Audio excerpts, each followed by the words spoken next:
어느 개척교회에서 목사님이 새벽 기도를 인도하기 위해서 강단에 섰습니다. 근데 강대상 위에 이렇게 헌금 봉투가 있는데 감사 편지 내용이 잔뜩 들어있어요. 뭐 이렇게 감사가 많은가 궁금한데, 더 놀라운 것은 그 밑에 진하게 1,000만 원 이렇게 써 있는 겁니다. 이야, 누가 이렇게 감사한 일이 많아서 1,000만 원씩이나 헌금을 했는가. 흥분이 돼가지고 설교가 잘 안 되는 거예요. 누가 했는가 했더니 뭐 개척교회니까 교인도 많지 않잖아요. 낯선 분이 딱 앉아 있는 거예요. 아, 저분이 했는가 보다. 아유, 감사해라. 하나님께서 우리 교회 형편하시고 또 이렇게 보내주셨구나 하면서 감사한 마음을 있는데, 이제 설교를 마치고 이제 회계 집사님에게 주기 전에 개척교회는 목사님들 일단 갖고 갑니다. 갖고 와서 일단 궁금해가지고 봉투를 열어봤어요. 그랬더니 10만 원 들어있더래요. 가만히 있어봐. 나머지는 다 어디 갔지? 내가 흘렸나? 그래서 다시 쫓아가가지고서 교회당에 들어가서 어디 흘렸나 찾아보니까 없고, 이상하다. 그래서 다시 이 감사 현금 봉투를 갖다가 쭉 읽어봤더니 분명히 기도 제목과 감사 내용은 있는데 이름이 없어요. 그리고 1,000만 원이라고 써 있는 거예요. 가서 눈을 크게 뜨고 보니까는 성이 1,000이고 이름이 10,000원입니다.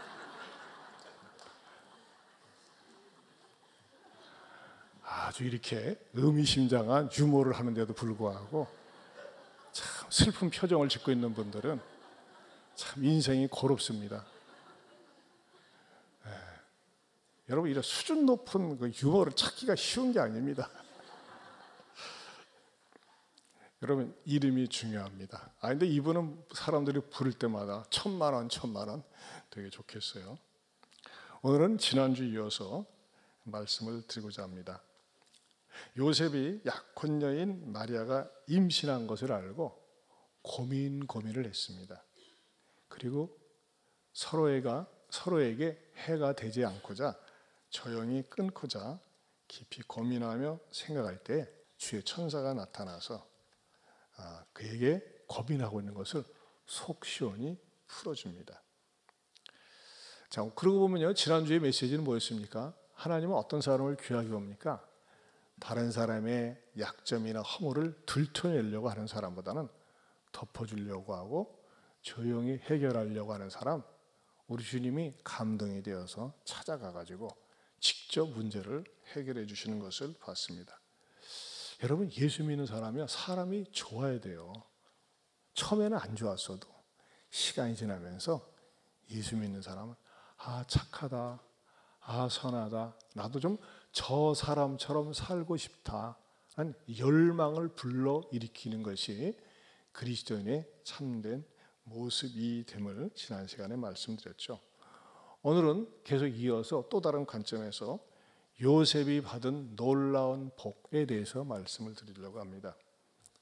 우리는 일반적으로 복 얘기하면은 눈에 보이는 거, 어떤 물질적인 거, 무엇을 성취하는 거, 무엇을 달성한 것을 자꾸 복과 연결시키는 그런 개념이 있습니다. 물론 그것도 복이 아니라는 것은 아닙니다. 하지만 더 중요한 복은 마음의 복이요, 영혼의 복이요, 무엇보다도 믿음의 복이 있어야 됩니다. 여러분, 교회를 다니면서도 믿음이 전혀 생기지 않고 믿음이 없으면요, 그건 낭비의 시간입니다. 저는 오늘 이 시간에 성탄을 맞이하면서 하나님께서 요셉이 받았던 그 놀라운 복이 무엇인지 또 말씀을 들으며 깨달으며 믿으면서 이 복을 여러분들이 향유할 수 있기를 축원합니다. 첫 번째는 무엇입니까? 다윗의 자손임을 인정하여 준다는 것입니다. 요셉은 그동안에 목수일을 열심히 하면서 나름대로 경건하게 살았습니다. 힘든 일을 하면서도 의롭게 산 사람이 요셉이었습니다. 그는 왕골 출신 로열 패밀리에 속했습니다. 그러나 누구도 그를 쳐주지 않았습니다. 사람들이 요셉을 부를 때는 뭐라고 불렀을까요? 카펜터 조셉, 목수 요셉 불렀습니다. 목수 요셉이었습니다. 그런데 어느 순간에 요셉이 정신 차리게 그의 이름을 불러줍니다. 어떻게 불러줍니까? 20절에 보면 이 일을 생각할 때 주의 사자가 현명하여 이르되 뭐라고요? 다윗의 자손 요세바. 목수 요세바가 아니에요. 다윗의 자손 요세바. 어떻게 보면요, 요셉은 자기 자신의 정체성을 잊어버리고 살았는지도 모릅니다. 내가 다윗의 자손이라고? 다윗의 자손이었다고? 이 자체를 요셉은 잊어버리거나 잃어버릴 수도 있었다고 하는 것입니다. 왜? 하도 많은 사람들이 목수 요셉이라고 불러왔으니까. 근데 주의 사자가 나타나더니 다윗의 자손 요셉아 불러주는 것입니다. 여러분, 이 요셉 앞에 불러주고 있는 다윗의 자손이라는 말은 요셉으로 하여금 자기 자신을 찾게 하는 계기가 되었습니다. 아, 나는 왕손이구나. 이래봬도 아브라함으로부터 흘러내리는 혈통의 자손이 나구나 하는 것을 그 순간에 다 깨달은 것입니다. 여러분, 다윗이 자손이라는 말은요, 얼마나 영광스러운 칭호인지 아세요? 여기 어느 이 집사님이 있는데 어떤 분이 이분은요 이성계의 직계자손이에요. 얘기해 보세요. 사람들이 안 놀라겠습니까? 근데 왕정 메시아의 직계자손인 다윗의 자손 요세바, 이것은요 예수님께서 공적인 사역을 하실 때 많은 사람들은, 종교인들은 예수님 자체를 무시하고 멸시했어요. 근데 어떤 사람에게 놀라운 축복이 주어졌는지 아십니까? 예수님이 누구신지를 정확하게 알고 부른 사람들입니다. 그리고 예수님이 이 호칭을 부르는 것을 존중히 여기셨습니다. 마가복음 10장 46절에서 48절을 같이 한번 읽어보겠습니다. 같이 봅니다. 그들이 여리고에 이르렀더니 예수께서 제자들과 허다한 무리와 함께 여리고에서 나가실 때에 디메오의 아들인 맹인 거지 바드메오가 길가에 앉았다가 나사렛 예수시란 말을 듣고 소리질러 이르되 다윗의 자손 예수여 나를 불쌍히 여기소서 하거늘 많은 사람이 꾸짖어 잠잠하라 하되 그가 더욱 크게 소리질러 이르되 다윗의 자손이여 나를 불쌍히 여기소서 하는지라. 네, 바디메오라고 하는 맹인은요 예수님을 알아봤어요. 무엇을요? 다윗의 자손임을, 왕족임을 알아본 거예요. 그래서 예수님이 사역을 하시면서 많은 사람들은 이것을 무시하려고 하고 인정하지 않으려고 했는데 이 사람은 알아보면서 나중에 치령을 받습니다. 여러분, 다윗의 자손이라고 하는 호칭은요 최고의 영광스러운 수식어이면서 자랑스러운 호칭이었다고 하는 것입니다. 그것도 누가 불러줍니까? 주의 사자가 너는 다윗의 직계 자손이야 라고 인정을 해주는 것입니다. 요셉은 오랜 세월 동안 자신의 신분을 잃어버렸었습니다. 자기는 그냥 목수인 줄 알았습니다. 근데 어느 순간에 그가 자기 아내 마리아가 성령으로 말미암아 잉태된 사실 때문에 고민하고 이것을 어떻게 하면 풀어나갈 것인가, 어떻게 해야지만이 올바른 처신인가 고민하면서 기도할 때 다 불러주는 거예요. 다윗의 자손 요셉아. 이 말은 무슨 말이라고 그랬습니까? 그 요셉은 결코 왕국의 떠돌이 자손이 아니라는 것입니다. 패망한 왕국의 초라한 한량 출신이 아니라는 것입니다. 한마디로 요셉은 하나님 나라의 영광스러운 하나님 나라의 맥을 이어가는 그 자손임을 인정하여 주었다는 것입니다. 저는 이 말씀을 묵상하면서 성령님께서 이런 깨달음을 주세요. 여러분, 이 사실을 아십니까? 교회에 나와서 교인이 되지만은 교회 다니면서 말씀을 듣고 은혜를 받게 되면요 잃어버렸던 나의 정체성을 회복한다는 것입니다. 이전에는요 내가 마귀의 노예가 되어서 살았어요. 여러분, 우리가 하나님을 믿기 전에 우리가 어디에 속해 있다고 성경에서는 가르쳐주는지 아세요? 어둠에 속해 있다고 말씀해주고 있습니다. 어둠에 속해 있으면서 마귀의 지배하에, 우상의 지배하에, 점쟁이 지배하에 살 수밖에 없었던 우리들입니다. 그런데 교회 와서 말씀을 듣고 복음을 들으면서 어느 순간에 자기 자신의 신분의 수직적 상승이 일어나는 것입니다. 어떻게 일어납니까? 마귀의 자식이 아니라 하나님의 자녀라고 불림을 받는다는 것입니다. 이것이 신앙생활의 복 중에 최고의 복입니다. 나는 그냥 평범한 내가 아니에요. 누굽니까? 내가 예수님을 믿음으로 말미암아 하나님의 자녀가 되었는데 성경에서는 이렇게 보증해 줍니다. 요한복음 1장 12절입니다. 같이 보겠습니다. 영접하는 자 곧 그 이름을 믿는 자들에게는 하나님의 자녀가 되는 권세를 주셨으니. 하나님의 자녀가 되는 권세를 주셨다고 그랬어요.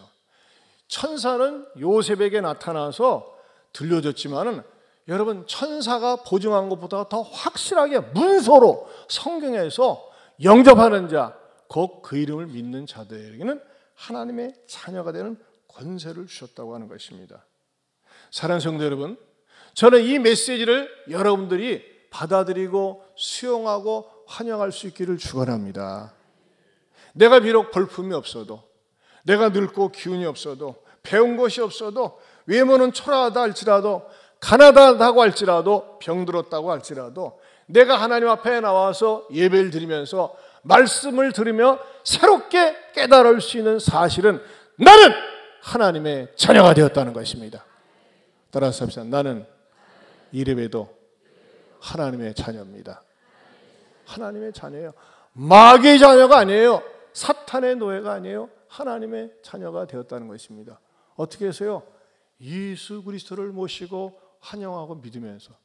그래서 여러분, 우리 비전센터 4층에 뭐라고 써있어요? 행복의 시작? 안 보신 분들이 많나 보네. 비전센터 옥상에 뭐라고 써있어요? 행복의 시작? 행복의 시작 예수 그리스도예요. 불행의 시작과 끝은 마귀입니다. 그러나 우리가 예수님을 모시고 사는 순간 내가 못 배웠어도, 가난해도, 또 외모가 볼품이 없어도, 병들어도 나의 정체성은 뭡니까? 하나님의 자녀라고 하는 것입니다. 여러분, 이것은요, 우리 신앙생활에 있어서 제일 먼저 발견할 수 있는 최고의 축복인 줄로 믿습니다. 한번 따라서 합시다. 이래봬도 나는 하나님의 뭐다? 자녀입니다. 자녀. 이것은 마치 천사가 요셉에게 나타나서 다윗의 자손 요셉아 하는 것과 같습니다.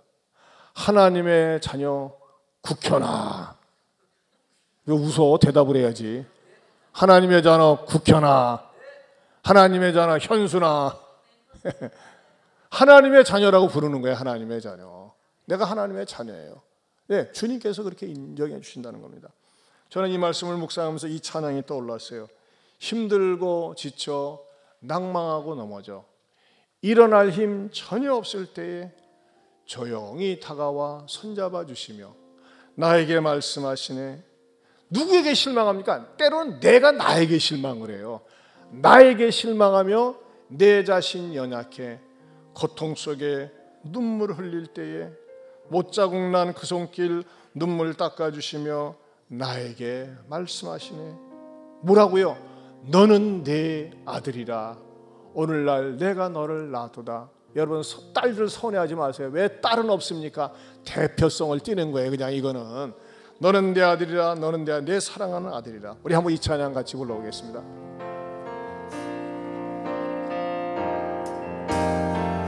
힘들고 지쳐 낭만하고 넘어져 일어날 일 전혀 없을 때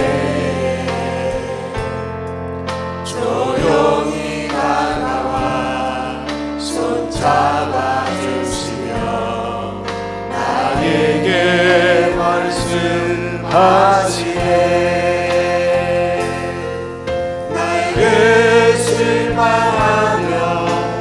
자신 연약해 고통 속에 눈물을 흘릴 때에 못잡은 난 그 속에 눈물 닦아주시며 나에게 말씀하시네. 너는 누구라고요? 너는 내 아들이라.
다시 한번 너는 내 아들이라.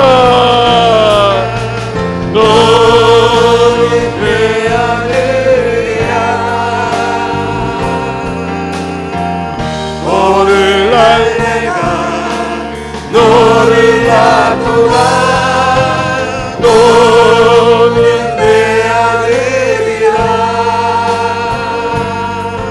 날 사랑하는 내 아들이라. 사랑하는 성도 여러분, 여러분들 가운데는 삶이 너무 힘들어요, 지쳤어요.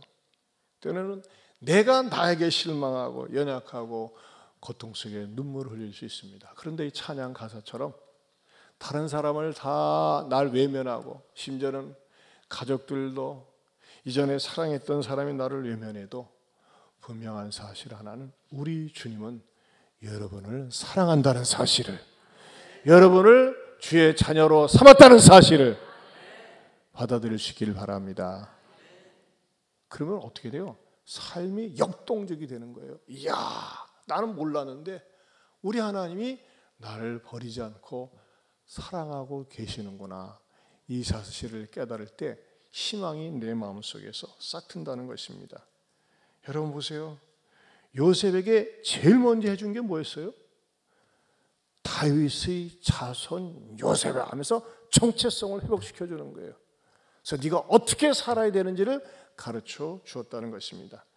여러분은 마귀에게 자녀가 아니라, 어둠에 속한 자식이 아니라 하나님의 자녀임, 하나님 나라에 속한 백성을 기억하면서 용기 있게 살 수 있기를 축원합니다.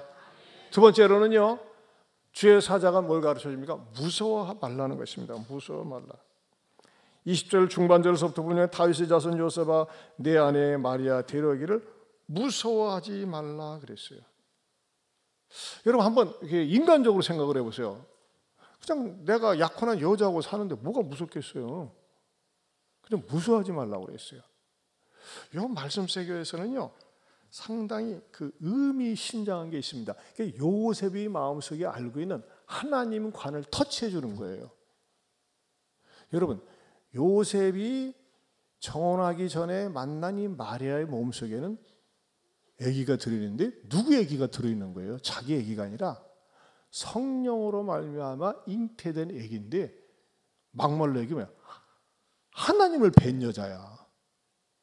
하나님을 뵀어요. 하나님을. 그러니 무서운 거예요. 왜? 어휴, 가만히 있어봐. 하나님을 뵌 여자야. 왜 무서웠을까요? 구약적인 하나님관이 있어서 그래요. 구약에 등장하는 하나님은요, 가까이 하기에는 너무나 먼 당신이었어요. 예를 들면 시내산에 하나님이 강림하실 때에 우레와 번개 빽빽한 구름 속에 큰 나팔 소리가 울리면서 그 연기 속에 하나님이 불 가운데서 강림했어요. 감히 접근을 못했습니다. 무서웠습니다. 두려웠습니다.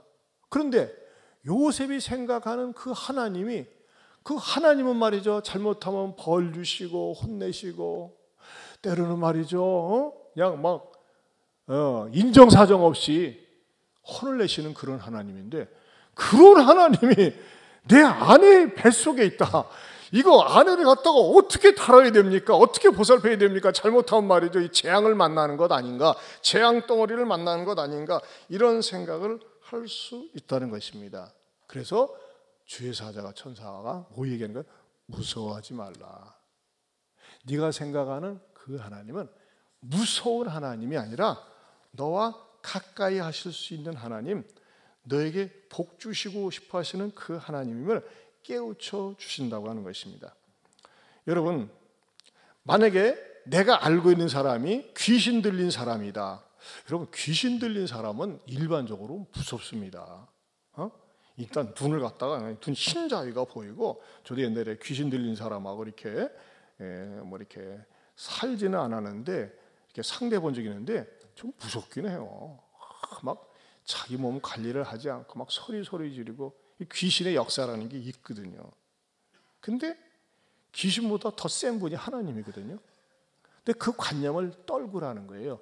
우리에게 다가오신 하나님, 우리에게 아기로 오신 하나님은 우리와 친근함을 갖기 위해서 만질 수 있는 하나님으로, 어울릴 수 있는 하나님으로, 무엇보다도 우리에게 복 주시길 원하는 그 하나님으로 사람의 몸을 입고 오셨음을 보여준다는 것입니다. 여러분, 마귀가 이 땅에 온 목적과 우리 주님이 온 목적을 성경에서는 요한복음 10장 10절에 이렇게 말씀하고 있습니다. 같이 읽어보겠습니다. 마귀 도적이 오는 것은 도적질하고 죽이고 멸망시키려는 것뿐이요 내가 온 것은 양으로 생명을 얻게 하고 더 풍성히 얻게 하려는 것이라. 여러분, 무당을 평생 쫓아다니는 사람은요, 끝이 비참합니다. 무당 속엔 귀신이 들어가 있어요. 점쟁이 쫓아다니는 사람 보세요. 처음에는 조금 맞추는 듯하지만 끝이 안 좋습니다. 마귀가 온 목적은 우상이나 귀신이나 이 잡신들은요, 도적질하고 내 것을 갖다가 빼앗아가고 마침내 멸망시키기 위해서 왔습니다. 그러나 우리 주님이 우리에게 오신 목적은 생명을 얻게 하고 새 생명을 얻게 하고 더 풍성한 삶을 주시기 위해서 왔다고 하는 것입니다. 여러분, 그런 의미에서요, 내 앞에 사람이 내 옆에 사람이 예수님을 모시고 사는 사람일진데 그 사람이 옆에 있으면요, 어떻게 되는 거예요? 그 사람 때문에 내 인생이 더 풍요로워지고 풍성해질 수 있다는 것입니다.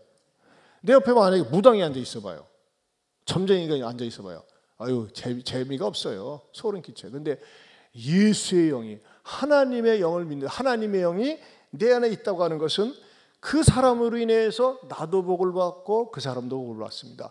더 나아가서는요, 내 안에 예수님이 있다고 하는 것은 나 때문에 많은 사람들이 복을 받게 되는 줄로 믿습니다. 여러분, 옆에 앉은 분이 하나님을 믿는 사람입니까? 그건 복받은 사람입니다. 우리 옆에 사람 쳐다보고 이렇게 얘기합시다.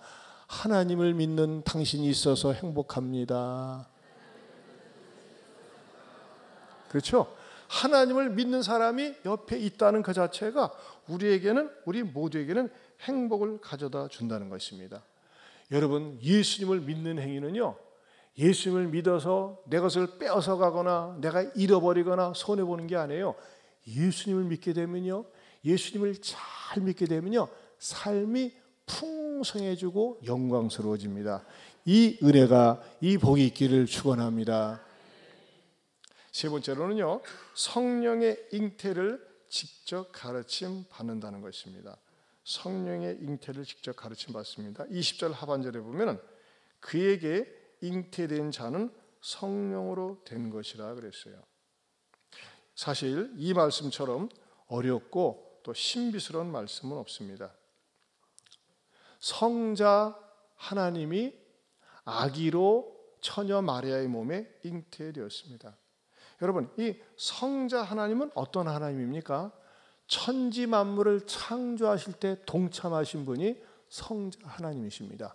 우주 만물을 창조하실 때 동참하신 분이 성자 하나님이십니다. 그런데 이 성자 하나님이 어떻게 됐어요? 육신이 되셨는데 작은 정자가 되셨다는 것입니다. 자, 좀 이 강대상에서 허리하학적인 부분을 설명하려니까 속되다는 생각이 들지만 여러분들의 이해를 돕기 위해서 자연과학의 상식을 잠깐 동원하지 않을 수가 없습니다. 정자의 크기는 약 0.05mm 된다고 합니다. 이 정자의 크기는 너무나 작아서 육안으로는 볼 수가 없습니다. 우리는 생각하기를 내가 이만큼 성이 되고 컸기 때문에 내가 말이지 나 존재가 크게 시작된 것처럼 알지만 그렇지 않습니다. 우리 인간이라는 존재는 딱 전보다 더 작은 존재로 우리는 출발했습니다. 그런데 모든 우주 만물보다 크시고 우주 만물을 창조하신 그 창조주 하나님이 성령님을 통해서 정자가 되고 처녀 마리아의 몸에 임신된 사건, 이거는요 아무리 설명해도요 충분히 이해가 되지 않습니다. 확 들어오지 않습니다. 여러분, 이것은요 하나님께서 계시로 성경을 통해서 우리에게 가르쳐 주는데 제가 성경을 만든다면 그렇게 이해 안 되는 건 만들지 않습니다. 왜? 인간적으로 생각하면 너무나 비합리적이기 때문에 그렇습니다. 만든다면 어떻게 했어요? 재미있게 만들어요. 박혁컷에 서라보세요. 아래서 큰 아래서 딱 깼는데 박혁컷은 거기서 나왔대. 재미있잖아요. 그러나 그건 썰이에요. 뻥이에요. 그런데 왜 우리 하나님께서는요, 사람들의 이해를 구하지 않고 왜 하나님께서 성령으로 말미암아 처녀 마리아의 몸에 잉태되었다고 말씀하시고 또 실제적으로 그렇게 하셨느냐 말입니다. 그리고 우리로 하여금 어떻게 하는 겁니까? 우리로 하여금 받아들이라는 거예요. 그런데 성령으로 말미암아 처녀 마리아의 몸에 잉태되었다고 하는 것은 머리 IQ가 좋아서 받아들여지는 것도 아니고 또 종교성이 있어가지고 받아들여지는 것도 아닙니다. 이것은요, 영적인 세계이기 때문에 믿음의 눈이 열려야지만이 받아들여질 수 있습니다. 여러분, 이 땅에는요, 눈에 보이는 것이 다가 아니라 보이지 않는 것이 훨씬 많습니다. 공기 안 보입니다. 존재합니다. 우리가 들이마시는 산소 보이지 않습니다. 그러나 우리는 인정합니다. 우리가 초자연적인 하나님, 눈에 보이지 않지만 이것을 받아들이는 것처럼 어떻게 합니까? 아하, 예수님께서 성령으로 말미암아 처녀 마리아의 몸에 잉태되었다고 하는 사실을 믿음의 눈을 뜨고서 받아들일 때 그것이 신앙의 축복이 된다는 것입니다. 그런데요, 이 사실을요, 지금도 많은 사람들이 말도 안 돼, 말 안 됩니다. 근데 예수님 당시에도 말도 안 되고 안 받아들였어요. 그래서 많은 사람들이요, 예수님을 사생아라고 그랬어요. 저거는 아버지도 없는 애비도 없는 사생아야 하면서 말이죠, 예수님 당시부터 예수님이 하나님의 아들이라고, 하나님이 예수님이 말씀이 육신이 되어 오셨다고 하니까 사람들이 이해가 안 되니까는 받아들이지 않고 사생아라고 했습니다. 지금도 많은 사람들이 말도 되지 않는다고 얘기합니다. 특별히 어느 때부터 이것이 본격화됐습니까? 이 현대주의 사상은 자유주의라는 옷을 입고 기독교의 근간인 성경을 공격하기 시작했습니다.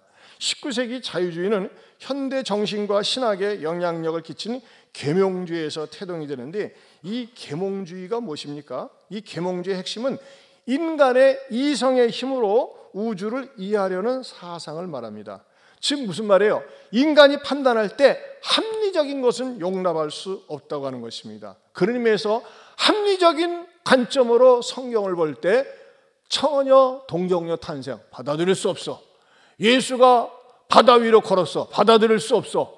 뭐 보리떡 5개 물고기 2마리 가지고 나눠줬다. 받아들였어. 전부 이성적이지 않아요.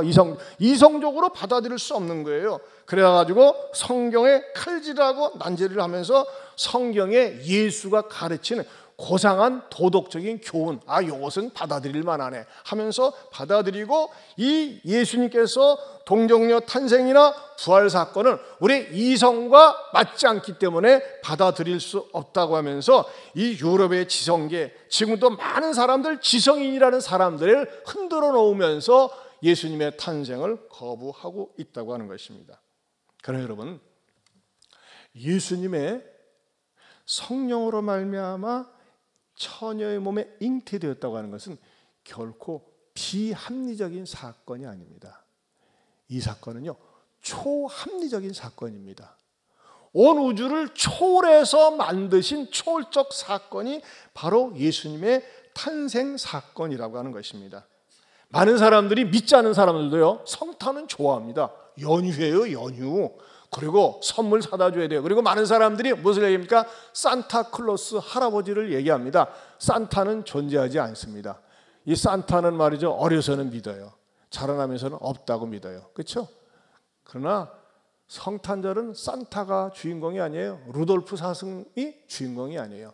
성탄의 주인공은 예수 그리스도, 성령으로 말미암아 처녀 마리아의 몸에 잉태된 예수 그리스도가 주인공인데도 불구하고 이것은 외면합니다. 성탄의 껍데기, 포장은 좋아하는데 그 포장 속에 담겨져 있는 예수가 어떻게 해서 이 땅에 오시게 되었는지를 설명하는 것은 거절합니다. 거부합니다. 이것이 인본주의적인 이 세상의 사상이라고 하는 것입니다. 그런데 여러분, 어떤 사람들이 그래요, 예수님이 성령으로 말미암아, 우리가 사도신경 암송할 때도 인정합니다만 받아들이는 겁니까?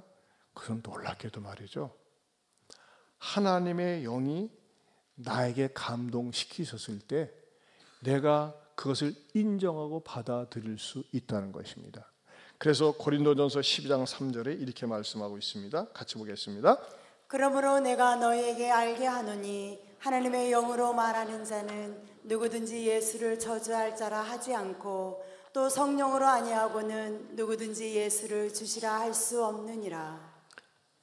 예전에는요, 예수는 주님이시다, 구세주다 인정하지 않았어요. 근데 어느 순간에 복음을 들으면서 예수가 재수없어, 나하고는 관계없어, 이런 말 하지 않고 예수는 바로 주님이십니다, 구주이십니다 얘기할 수 있는 게 뭐예요? 이미 성령님께서 내 마음에 감동을 주셔서 내가 믿을 수 있도록 은혜를 주셨다고 하는 것입니다. 그렇다면 제가 여러분에게 질문하겠습니다. 여러분은 하나님의 영을 받은 사람입니까? 하나님의 영을 받은 사람은요, 예수님께서 성령으로 말미암아 처녀 마리아의 몸에 동정녀 몸에서 탄생했다는 사실을 그냥 받아들이는 거예요. 수용을 하는 거예요.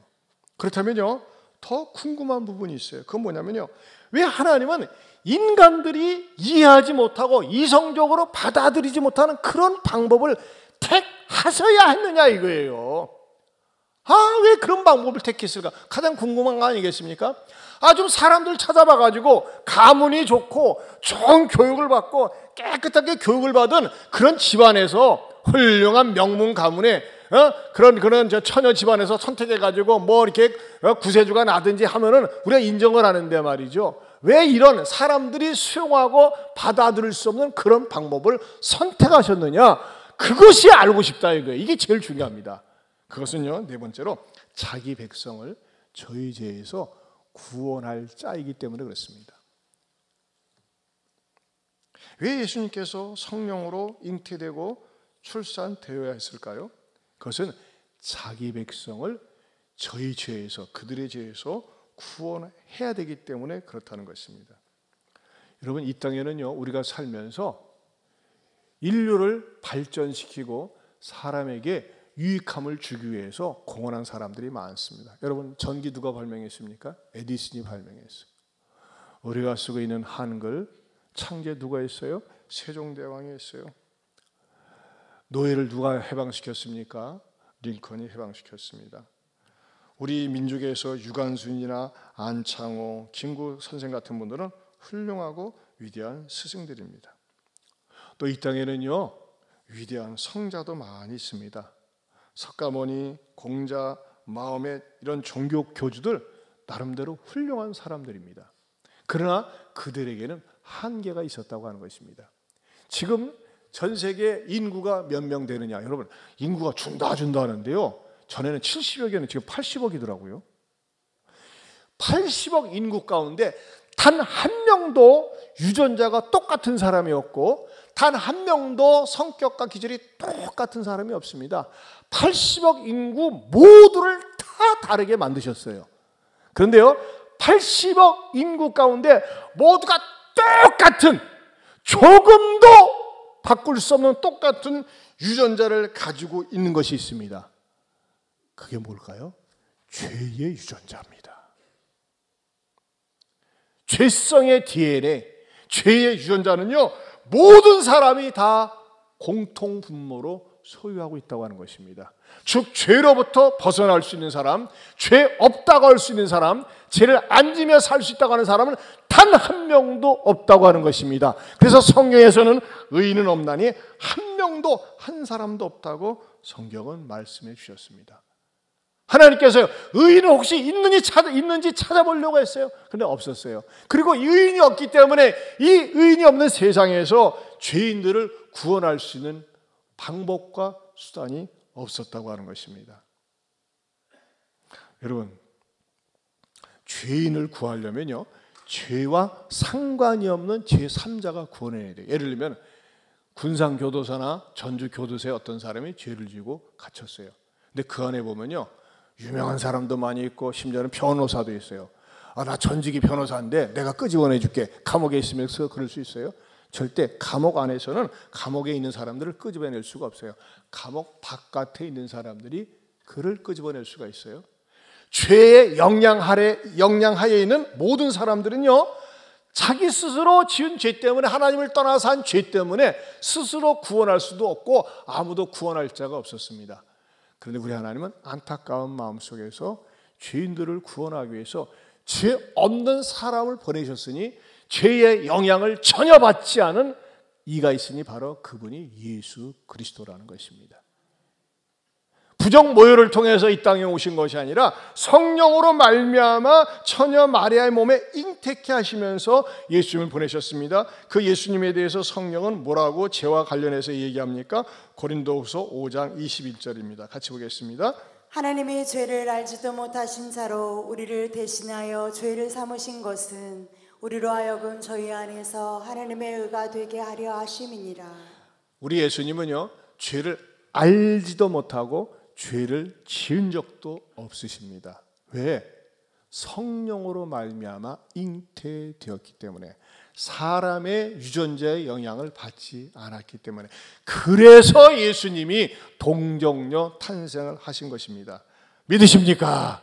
우리가 이 진리를 깨달을 때에 얼마나 감사한지 몰라요. 그러면요, 성령으로 말미암아 잉태되는데, 예수님께서 성령으로 말미암아 잉태돼 가지고 나는 말이지 하나님의 아들인데 너 인간들과는 달리 죄의 영향 없이 태어나서 해가지고 예수님께서 폼 잡고 가오 잡고 예수님이 자기 의를 드러내기 위해서 오신 겁니까?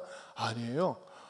어린 아기로 오신 그 예수님은 모든 인류의 죄를 뒤집어 쓰고 덮어 쓰고 그 죄를 구속하기 위한 구속 제물로 오셨다고 하는 것입니다. 이것이 기독교의 복음 중의 복음이라고 하는 것입니다. 죄가 없이 이 땅에 오신 예수님은 사람들에게 손가락질을 받았지만 그 손가락질하는 사람들의 죄를 대신 짊어지시고 그 죄의 속죄 제물이 되기 위해서 오셨어요. 그래서 우리가 예수님을 찬양하는 거예요. 여러분, 전 세계에서 애기를 노래하는 종교가 어디 있습니까? 애기를. 여러분, 마음의 애기, 마음의 어린아기 마음에 노래하는 거 봤습니까? 아기 공자 노래하는 거 봤습니까? 뭐 있잖아요, 석탄일. 여러분, 석탄일, 석가가 난 날을 축하는 건요 불과 한 30년밖에 안 돼요. 석탄일을 지키는 나라 별로 없어요. 왜 그래요? 원래는요 석탄일이 공휴일이 아니었어요. 그런데 이 양반들이 셈이 나니까는, 여러분 아시죠? 불교는 원래 종교가 아니라니까요, 깊은 철학입니다. 물은 물이요, 산은 산이로다. 얼마나 깊습니까? 종교가 아니에요, 철학이에요, 철학. 그런데 종교인들이 사람들의 마음을 이렇게 꼬시기 위해서, 석가 자신이 그랬어요. 나는 신이 아니다 그랬어요. 나를 경배하지 말라 그랬어요. 근데 사람들이 종교를 만들어야지만이 이것저것 영업을 하면서 먹고 살 수 있으니까 종교를 만든 거지, 원래 불교는 철학입니다. 종교가 아니에요. 근데 석탄일은 왜 만들었느냐 해가지고 아기 뭐 동자승 해가지고 뭐 물 붓는 의식하는 거, 그거는 자기네들이 인위적으로 만든 거예요. 그런 게 없어요. 그거 해서 뭐 어떡하라는 거예요. 석가모니는 훌륭한 사람이라니까요, 훌륭한 종교인이에요. 그러나 예수 그리스도는요 훌륭한 사람 이전에 온 인류를 죄로부터 구원하기 위해서 오신 하나님의 독생자 메시아여 구원자라는 것입니다. 이것이 다른 종교하고 질적인 차이가 있는 거예요. 그래서 우리는 예수님을 노래하고 찬양하고 축복하는 겁니다. 여러분, 그것을 기리기 위해서 내일 우리가 성탄 감사 예배를 드립니다. 여러분, 내일 성탄 감사 예배가 9시 20분, 11시 있는데 알면서도 어디 놀러 가고 구경 간다, 경고합니다. 사고 날 위험성이 많습니다. 여러분, 그리스도인들은 어떻게 됩니까? 하나님 앞에 나와서 우리 죄를 위해서 구원하러 오신 이 주님을 노래하고 찬양하는 것을 하나님이 기뻐하신다는 겁니다. 여러분이 성탄을 통해서 우리는 무엇을 다시 한번 깨달아야 됩니까? 나는 잃어버렸던 존재였어요. 여러분, 어떤 사람이 비참합니까? 잊혀진 존재라고 하지 않습니까? 잊혀진 나였어요. 나도 나에게 실망하면서 살았는데 우리 주님이 나에게 찾아오셔서 나를 회복시켜 주시는 거예요. 무엇으로요? 어둠의 자식에서 빛의 자녀로, 마귀의 자식에서 하나님의 자녀로 하나님께서 세워주셨습니다. 그리고 그 주님을 믿으면서 내가 더 이상 무서워할 게 없는 거예요. 왜? 주님이 나와 함께 하시기 때문에. 그리고 성령으로 잉태된 그 예수님을 높이고 찬양하며 살 수 있기를 축원합니다. 마음의 감동을 받아야 돼요. 어저께 우리가 전투세 때 15기 제자반 수료 예배가 있었어요. 수료 예배가 마치고 아침에 가서 식당에서 식사를 하는데 어느 집사님이 다가오더니 목사님 제자반 식구들이 31명이 제자 훈련하라고 수고했는데 제가 감동이 됐습니다. 제가 이분들 밥을 사고 싶습니다. 그래요. 어이고 31명인데 네 제가 섬기고 싶습니다. 그래서 제가 이제 가만히 곰곰이 또 묵상하다가 집사님 밥은 늘 먹으니까 밥 31명이 먹으면 떠들썩하고 얘기도 못 하잖아요. 그러지 말고 좋은 카페에 가서 팔복리에 좋은 카페가 있는데 거기서 가서 차 마시고 빵 먹으면 어떡할까요?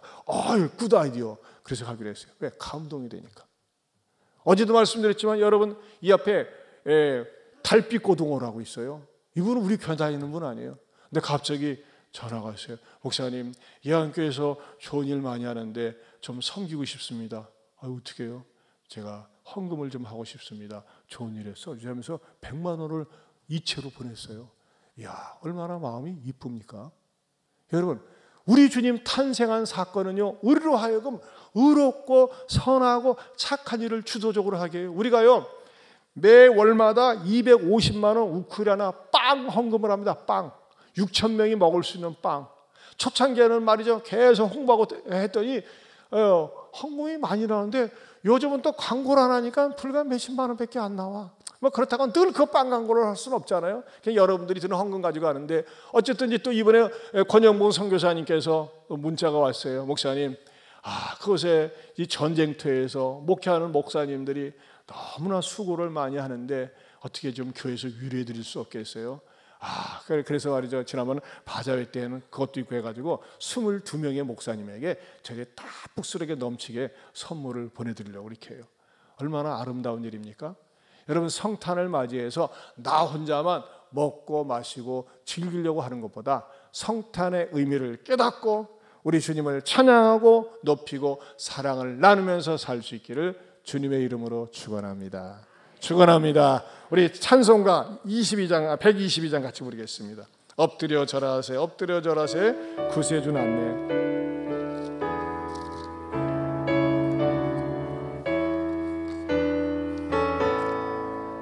참 반가운 성도여 다 이리 와서 애들의 성 안에 가봅시다. 저 그유에 누이신 아기를 보고 엎드려 절하세 엎드려 절하세 엎드려 절하세 우리 일어서서 저천사여 저천사여 찬송을 높이 불러서 이관하라 천지에 울리려라. 주 하나님 앞에 영광을 돌려 엎드려 절하세 엎드려 절하세 엎드려 절하세 구주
우리 시간에 주신 말씀 붙들고 기도하기 원합니다. 여러분, 내가 예수님을 믿지 못했다라면요, 마귀의 노예가 되고 마귀의 자식이 되어서 어둠 속에서 헤매며 살 수밖에 없었을 것입니다. 그러나 내가 주님 믿음으로 말미암아 하나님의 자녀가 되었습니다. 얼마나 감사합니까? 이 성탄에 주님이 오셨기 때문에 내가 그렇게 된 거 아니겠습니까? 주님, 이 주님을 사랑하고 자랑하고 높이며 사는 내가 되게 해달라고, 이 성탄의 주님을 환영하고 축복하며 사랑하며 살게 해달라고 우리 주여 한번 부르고 기도합니다. 주여, 하나님 아버지 감사합니다.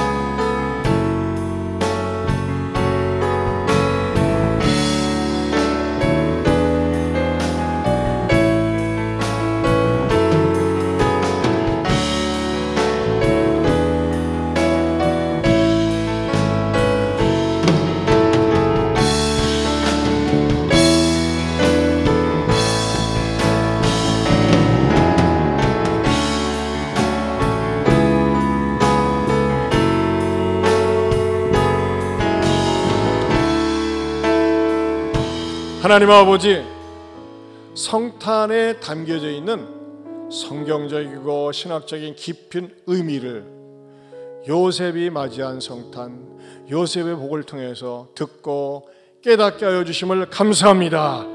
믿게 하여 주시옵소서. 그리고 내가 마귀의 지배하에 있는 것이 아니라 하나님 나라에 속한 하나님의 백성이요 하나님의 자녀임을 깨달으면 깨달을수록 험한 세상에서 긍지를 느끼고 우리 주님 예수님을 사랑하고 자랑하며 살게 하여 주시옵소서.